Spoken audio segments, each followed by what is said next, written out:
Kapag manalo ako sa eleksyon, mangungurakot ako ng pera ng bayan. Magnanakaw ako. Pero at least, honest ako. Kapag ako nanalo sa darating na eleksyon, gagamitin ko ang pondo ng gobyerno para makapag-travel at mag-shopping sa ibang bansa dahil makapal ang mukha ko. Pero, at least, honest ako.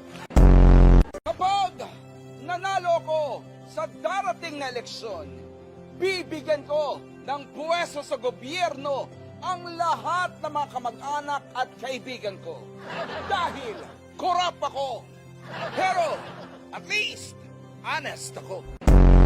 Kapag akong nanalo sa darating na eleksyon, hindi ko tutuparin ang mga pangako kong ibababa ang mga bilihin at itataas ang sweldo. Dahil nambobola lang ako para manalo. Pero, at least honest ako. Kapag nanalo ako sa darating na eleksyon, gagamitin ko ang posisyon ko para mambabae. Dahil babaero ako. Pero, at least, honest.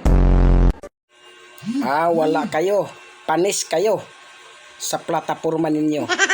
Dahil ako, ang plataporma ko, lahat ng tiwali at mangungurakot sa gobyerno, sasampahan ko ng kaso at ipakukulong ko. Dahil ayaw kong mayroon akong kakumpetensya na kagaya ninyo. Dahil ako lang ang dapat mangurakot sa pira nyo. Lahat ng Pilipino, tandaan nyo, ako ang iboto nyo